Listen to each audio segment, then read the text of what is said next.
Welcome to Leafs Quick Hits. I'm Chris. And I'm Sil. And going on the road actually has been good for the Leafs. And as always, we have a lot to get into. First, we want to ask for your support by clicking on that follow or subscribe button wherever you're listening or watching our show, Apple, Spotify, YouTube, even iHeartRadio. I was listening to our show on iHeartRadio. So yeah, we need you to click on those buttons. Yes, we truly appreciate all of our listeners. And if you can take that extra step and follow our show, it would help take us to the next level as a source for Leafs content and help keep our show going. Yes. Yeah. Because we are a two-women show. Mm-hmm. Don't forget that. We do everything. And we want to make it better for you. Absolutely. So now a quick note about our show sponsor, BetOnline. BetOnline is the world's most trusted betting platform and your number one source for online betting. We have hundreds of prop bets, MVP odds, and exclusive in-game live betting. BetOnline is your ultimate game day companion. Whether you're a seasoned fan or a first-time bettor, BetOnline offers you everything and more to enhance your game day experience. Visit the website today, betonline.ag, and make game day action count a little bit more. BetOnline, the game starts here. Please gamble responsibly, though. If you or someone you know needs some support or advice, you can reach out to Canucks Ontario or an organization near you. Okay, so just a quick programming note. With the NHL Four Nations tournament taking over for the next couple of weeks, we're going to take a break in our podcast schedule. Yeah, so our next show will be on February 26th, and it will be a quick hits episode like this one, and we'll give out our thoughts on the Four Nations tournament, and of course, we will be talking Leafs as usual. If there's any big Leaf news between now and February 26th, though, we will have a bonus quick hits episode coming for you. Yeah, because as far as we know, the trade deadline, there's no stopping any trades from happening. There's there's nothing there, so you never know. Yeah, I think guy might get called on the beach or something. I was going to say, I kind of doubt it because just for that reason, I think teams know that players are going to take some time with their families and they're not going to want to disrupt that. So I doubt that anything big will happen, but you never know. So just in case, we will be there to cover it for you. For sure. Yeah. Mm-hmm. You won't miss anything. Absolutely. All right, so time to get into the Leafs Quick Hits of the week. I do want to just mention a quick note about a post I saw on social media on Instagram today. Darcy Tucker. I'm just going to get it up here, but Darcy Tucker put an Instagram post saying that it's 25 years ago today that his family became a part of the Maple Leafs.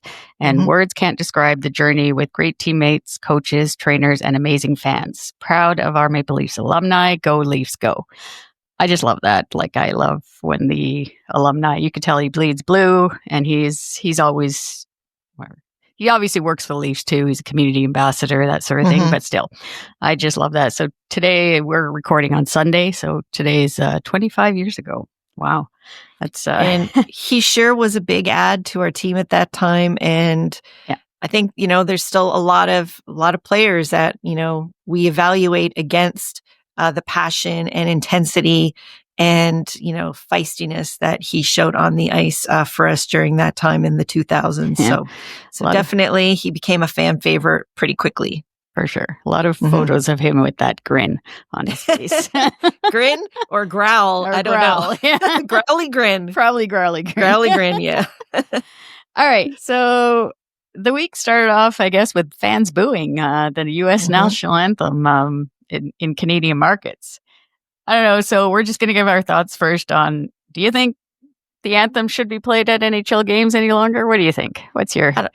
I don't know. I for the thing that we're going into right now, Four Nations Face-Off, Olympics, stuff like that, I can kind of see it.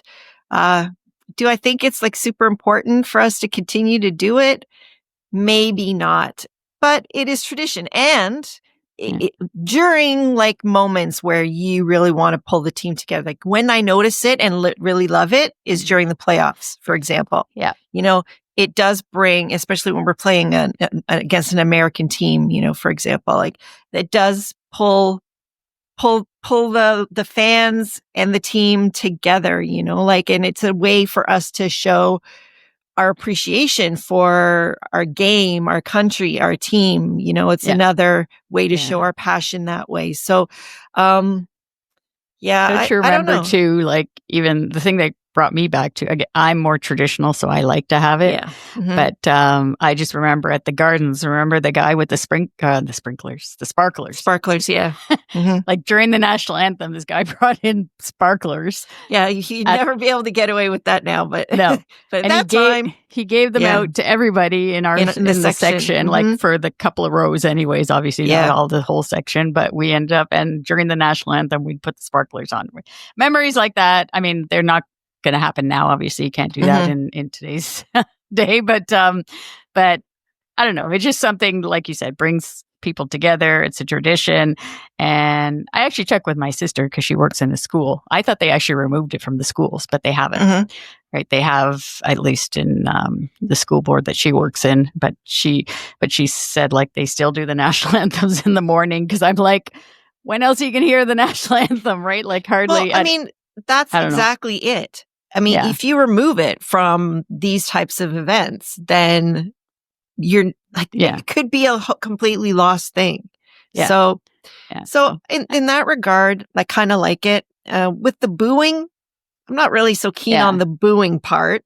I would have rather more that people really belted out the Canadian anthem that much more. Which they did. They did. But. And I remember though too, not long ago, I think this was, in the news and stuff a little while ago as well, that when it was an American anthem being played in a Canadian venue and the microphone went out for the singer, and everybody in the stands sang with her, sang the American anthem. So that was sung in Canada to help that anthem singer out. Right. So, I just feel like that's, you can be this way and then you can be, and then boo it now. So, I mean, it's I guess it's a way to show our displeasure for what's going on.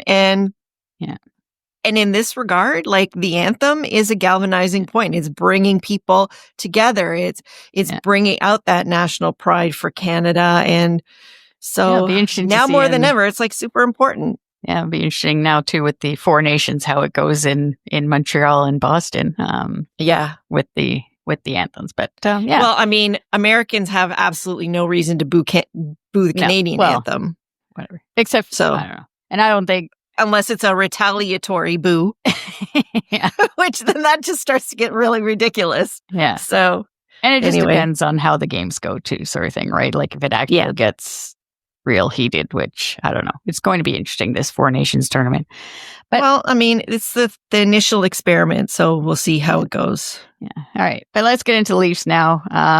Just, I guess, at the start of the week versus the Flames, they had a 6-3 win. No Mitch Marner in that game, as he had a lower body, some sort of spasm injury or something like that. Apparently they went to the spa and something acted up from the spa. You would think the spa would help a person, but in this case it didn't. Well, sometimes things that can, help make you stiffen up somehow. So Yeah. And then I guess, Tavares actually returned to the lineup on the Saturday, but he was in the lineup, and I personally noticed him a lot in that game versus Calgary. Nylander got the hat trick, which was... He was also noticeable. Oh, like that. Yeah. And Matthews playing in game number 600, which didn't get a lot of exposure that way, but that's unbelievable, actually, because I just thought back, it's like, we've been watching this guy 600 games. Is like, wow. I'm like, right. And then Morgan Rielly +3 on the night and starting to turn his game around. That's when we started. I mean, he played well versus the Oilers, but that Calgary game again was the difference. So I guess with Mitch being out, it was the opportunity for Domi to play with Austin Matthews. I don't know how you think he did in not just in that game, but just overall. I think that it wasn't the spark we were hoping for, and I think we're going to talk about the last few games, including the game from last night versus, who did we play? Vancouver. last night. Vancouver. Yeah. Which was the more forgettable game, obviously, of the week. Sure. Anyway, but like towards the end of that game, like I think they started taking him off that line as well, right? Yeah. So I don't know how much they trust him overall. And I mean, I think he looked good, but it wasn't the same kind of spark that we saw last year. Yeah. Yeah, no, he only had the one assist in the 3 games. Yeah. And I mean, So- you like you said, you noticed him at least a little bit more, not being as like being on the wing, which is I think better for him, but I don't know. I'm hoping this break does him good. We mentioned that in our last show between him and Morgan Rielly. But yeah, and then it's interesting with Pacioretty. Pacioretty went up on the second line with Tavares and Willie in that Flames game. And I don't know, I'm starting to agree with some people where they're saying it's like he just can't handle being in top 6 forward, right? And no, but I think he was on the 4th line last night. And yeah, he played well last night. I thought he was okay. But I mean, it wasn't maybe great, I need to see that a little bit more because, of course, they're not getting the minutes either. So, like, that's going to be the kind of case where if he's playing down there, he's going to have to make those minutes count. You know, like they're going to have to chip in. Well, I'd rather have him than Reeves. Yeah, I guess that's true. Right? Like, I mean, given the majority of the games, anyways, like at least as he can. You notice his whether it be physicality and going to the net, right, and getting in there, but yeah, and then that Flames game, I guess the other thing that I noticed the start of is the power play getting without Mitch Marner being just more fluid. More movement. I just like the fact that they didn't have that 5 forwards. Although yesterday I heard Berube last night after the Canucks game, he seems to be married to this 5 forwards power play. But like honestly, I think he has like a coach crush on Mitch Marner for sure. So he just ever since that coffee that they had in Etobicoke last season or last year, he can do he can do it all. So like he feels like he's the de facto guy on the blue line. But like we were talking a little bit before we came on, is that but Mitch also has, and you could see that yesterday versus Vancouver, he's kind of got a default for running the plays through Austin Matthews. And what we saw that was really effective in that Calgary game is they were able to utilize Willie more. And they had 2 options there. They were going to Austin and they were going to Willie, and Willie scored with that one-timer on one of them. So, and you've been advocating for that so far all season long. And I just don't think that's Stamkos thing, right? Similar. Yeah.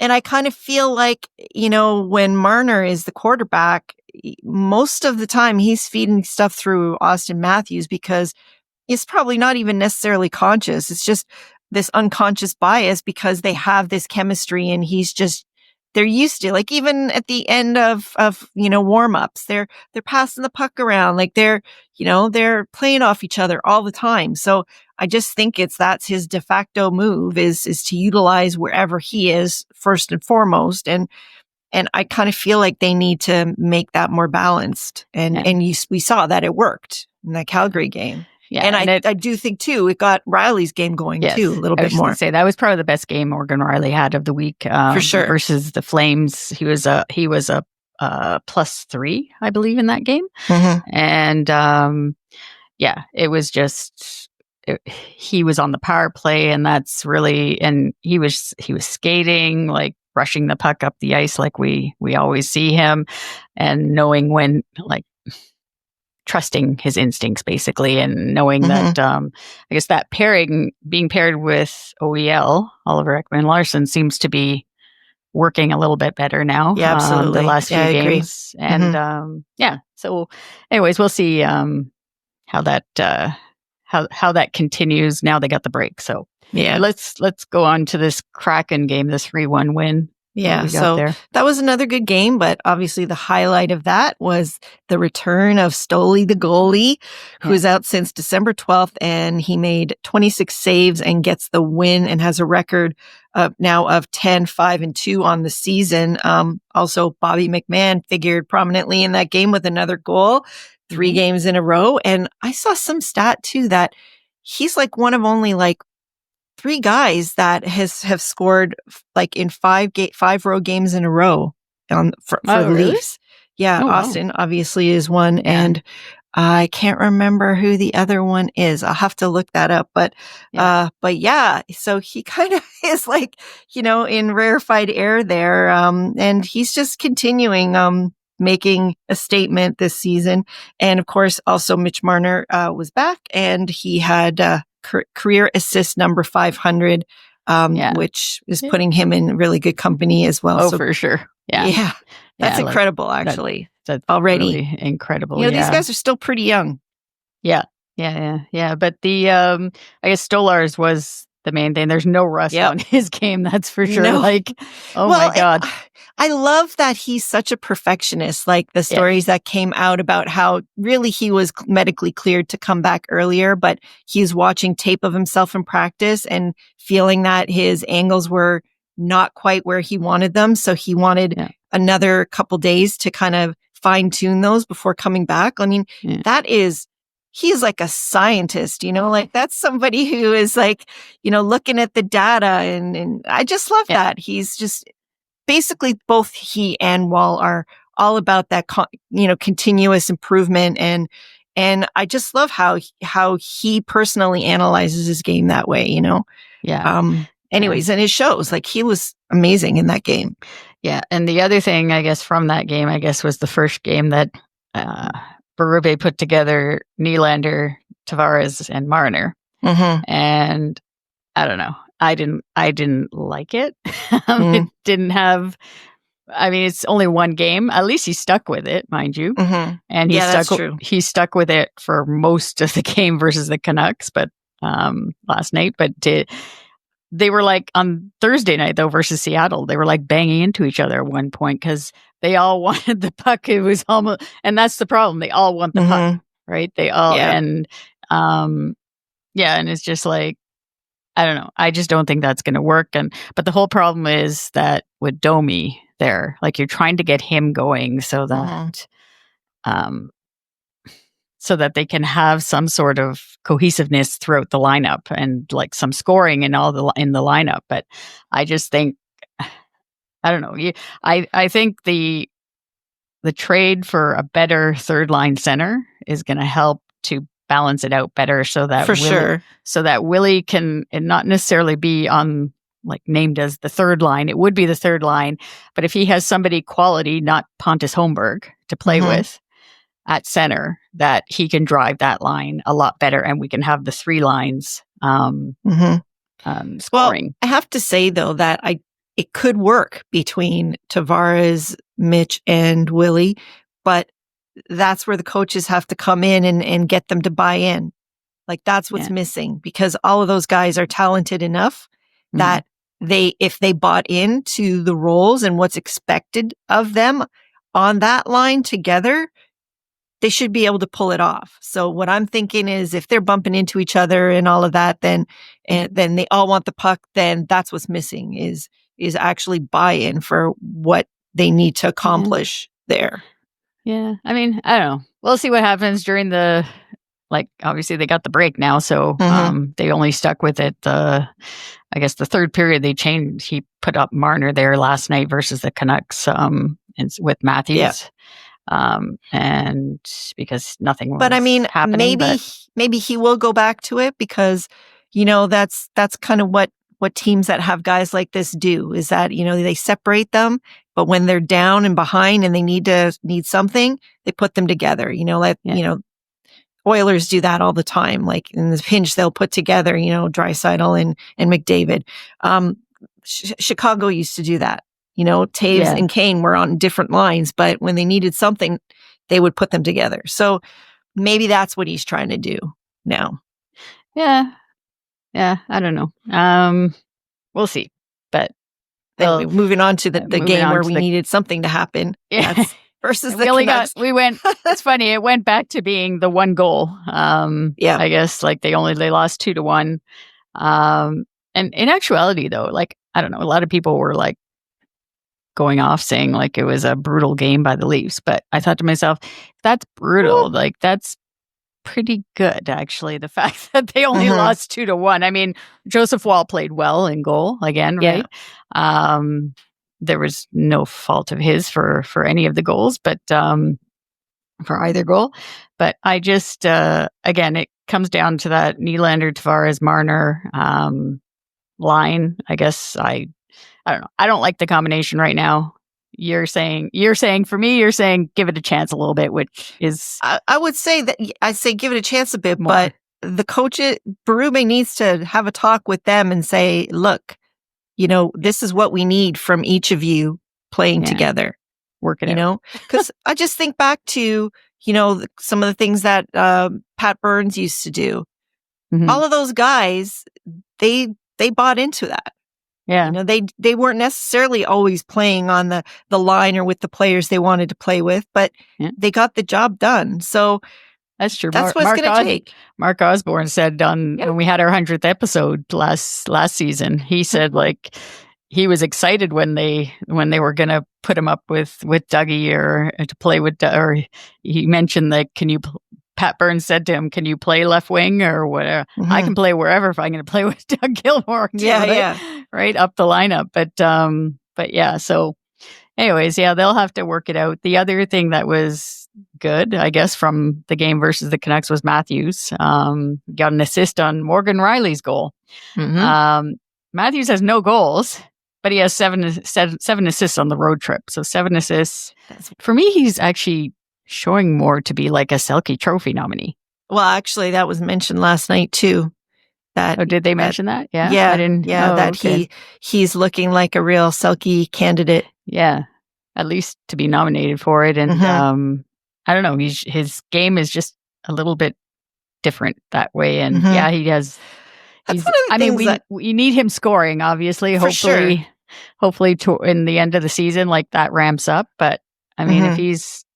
But what I love about him is that every season, it's almost like he just adds another layer to his game. And so the scoring is down, and obviously the injury and all of those things took that like out of his game a little bit this year. But he's working on these other parts where so he finds ways to contribute no matter what, and then he adds these layers to his game. So I think McDavid has gone through some of this sometimes too, where his production is down a little bit in one area versus another. As they decide. But I think that's the great ones do that. Yeah, with McDavid, I'm hearing him more passing like to Draisaitl than anything lately. Like Draisaitl has been scoring like a scoring machine, right? But because McDavid is feeding him. But yeah, no, Austin Matthews, I think is. Like you said, he's always evolving his game, basically. And I guess the other thing was that they went back to that 5 forwards on the power play, and it was 0 for 2. And I don't know, they go back to that drop pass thing, and it's just wasting time a lot. And it's just so much more predictable. Yeah. When they do this. And I just I like seeing, because Morgan Rielly has played well, like the first over this road trip, and that power play I think did get him going a little bit in that Flames game, and and he's just and he's a defenseman, right? Like, so I mean, no matter how we say Morgan Rielly can't be like, his defensive part of the game is not his strong skills there. Let's just say he's made for offense, and that's where we need to use that to the team's advantage to get that power play going. And I just think it's better with him on the PP. So yeah, but I'm just glad that he scored in front, and his parents were there. So yes. The other thing with the parents, though, like like this was a kind of like with 3 players, I guess. Like McMahon had his parents there in Edmonton, and in Calgary he had like 20 friends or something too, because he's from Wainwright, Alberta. And then Willie, even though he's playing for Team Sweden, but he was born in Calgary, right, or in Alberta. So he had the hat trick at home, right? So it was nice to see all these little offensive points, I guess, for the players to be doing well in their home province there. But well, one thing I want to say before we move on from this is the worst part about the Canucks game is the fact that we lost to the Canucks. That was the most disappointing part. So that we basically lost both games against them, which is horrible. I hate that. Yes. Oh yeah, that's right. And you went to that game here or whatever. That was worse though. The game here. Oh yeah, because we didn't score at all. It was like 3-0. And they played awful too. Like at least in this one, this was like it had like a bit of a playoff feel to it. It was pretty intense game overall, and like you said, it was like I think it was closer than it seemed. I don't think it was that horrible, but anyways. And Leafs Nation, it was great to all the games there on the road, or they were out in full force as usual. So that was that's what makes it like a playoff atmosphere game too. So yep, absolutely. All right. So overall, a very successful trip for the Leafs, going 3-1, I guess, on the trip. But we noticed a big improvement. We mentioned him a few times already in the game of one player. Yes. So our star of the week for this week's Leafs Quick Hits episode is Morgan Rielly. So just before going on this road trip, head coach Craig Berube pulled him aside to have a chat, and whatever was said obviously helped him turn his game around. He is the longest serving Leaf at this point, and he had a point in each of the past 4 games on this road trip, including some goals, which we love to see. We haven't seen him lighting up the lamp enough this season. So in the game versus the Flames, Rielly was on the ice for 4 Leaf goals and none against, which is a huge improvement for his plus minus. He scored in the Canucks game, as we said, with his mom and dad in the building, which is also awesome. And it's great to see him playing like the player we know he is, and he is very deserving of being our star of the week. Yes. Yeah. Kudos to Morgan Rielly. He's taken a lot of crap from the fans and everybody basically over the whole season. I read an article about the chat that he had with head coach Craig Berube, and it was interesting actually, because he had to read between the lines basically, but it was almost like Berube was telling him like he had a goal for himself. Rielly did. He had a goal to become better in the defensive side of his game. But like from what was apparently said by Coach Berube, he said to him, he's like, that's fine, you can do that, but like trust yourself too, right? Like trust your instincts and do what you do. Basically do well, which is the offensive side of the game, right? Don't lose it. And somehow, even though Rielly didn't say this in the interview, but you could tell it was just like that kind of lifted something off of him, I think. And he went out in that game in Edmonton that started, but you really noticed it in that game versus the Flames, where it just... he was himself. He was the Morgan Rielly we knew. And even last night when he scored versus the Canucks, it was almost like I saw the playoff Morgan Rielly from that Tampa Bay Lightning game when he scored in that playoff game. And I'm getting chills now, right, when I think of it, because he's that's basically the impression I had too. Like it was just like, this looks so much more familiar to me. Yes. Yeah. So I don't know. I think I'm hoping I think it's great that he's going into the break on the high that way, and he'll get to relax now, and all of them will, and then come back and just continue along doing the same thing. And I think it's good for him to have OEL as the pairing now. It seems to be working, and hopefully, I think Oliver Ekman-Larsson needs the break too. He's played a lot, and going back to last season too. And I just think Morgan Rielly, they seem to be meshing a little bit better. And I like Tanev and McCabe. They're never going to break up that pair. Yeah, that pairing, I don't want McCabe. I know McCabe settles everybody down. And there has been some talk about Benoit not playing well, which I think it's interesting with Benoit, kind of shifting here a little bit from Morgan Rielly, but I think every time Benoit actually gets sat in the press box, or now he's going to have a break just because there is the break, he always comes back so much better. Right. Yeah. So I think that's good for him too. And we'll see what happens. But Morgan Rielly, definitely loving what I saw from this last stretch of games on the road trip.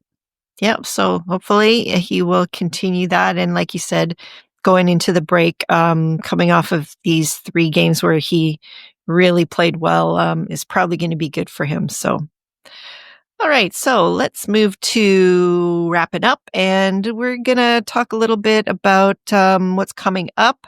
So the next game for the Leafs isn't until February 22nd, obviously, since we have this break, and they will be playing the Carolina Hurricanes at home. In the meantime, we're going to be watching the Four Nations tournament and crossing our fingers that our players stay healthy. And I guess it's still kind of up in the air as to who they're going to replace Pietrangelo with. So no, they announced it last night. They're Doughty. Did they? Yeah, Drew Doughty. Oh, okay. Phew. Yeah. All right, that's good. Drew Doughty. Yeah. Oh, yeah, that's right. Yeah. Yeah. I missed that. So actually, that's good news. Yeah. I mean, I guess he's been playing well, like since he's been coming back. But yes, I want Tanev to just kind of relax and recharge. So that's good news in my books. Yeah. Now there's just the whole question of Sidney Crosby, I guess, as to what's going to happen with him. So we'll see. I think that he's going to do whatever he can to be able to play. Yes. And even if he can't play in the round robin part, I guarantee he's going, and they'll just insert him in the lineup. Yeah, that's the thing. I think the fact that he doesn't have to play in that round robin thing. I mean, obviously each game they have to win, but they can probably do it without him, I would think, and then he'll be there when it counts. So, but just a reminder again, with the Leafs off for the couple of weeks, our next show will be on February 26th with a new episode of Leafs Quick Hits. Best way to not miss an episode is to hit that subscribe or follow button, Apple, Spotify, YouTube, or wherever you're listening, watching us. Just hit that follow button and you won't miss the show. And you can also listen to us on the Believe Network at Believe.com. It's BLEAV. And we love hearing from our listeners. So if you are listening on Spotify, answer our poll question. I always try and find some big new poll questions. So you'll get a huge shout out if you're the first person to. Absolutely. Yes, yeah, because you can put a comment and say, I answered your poll question. That's how we'll know. And it's a great way to, I guess, we need feedback. We love feedback on our show. Or you can leave us a comment on YouTube. We've got several comments, great comments, or on social media. Our handle is at LTL1917. And a reminder also to check out our Ko-fi page at kofi.com/LTL1917. And while visiting our Ko-fi page, please consider supporting our show by buying us a coffee. Any donation goes towards helping us produce the show and making it even better for you. You can find the link to our Ko-fi page on our show notes or in any of our social media profile pages. And as always, thank you to our healthcare workers and first responders for all that they do. And we thank you, as always, for listening and watching Ladies Talking Leafs presented by BetOnline. Till next time, go Leafs, go, and go Canada. Do you believe?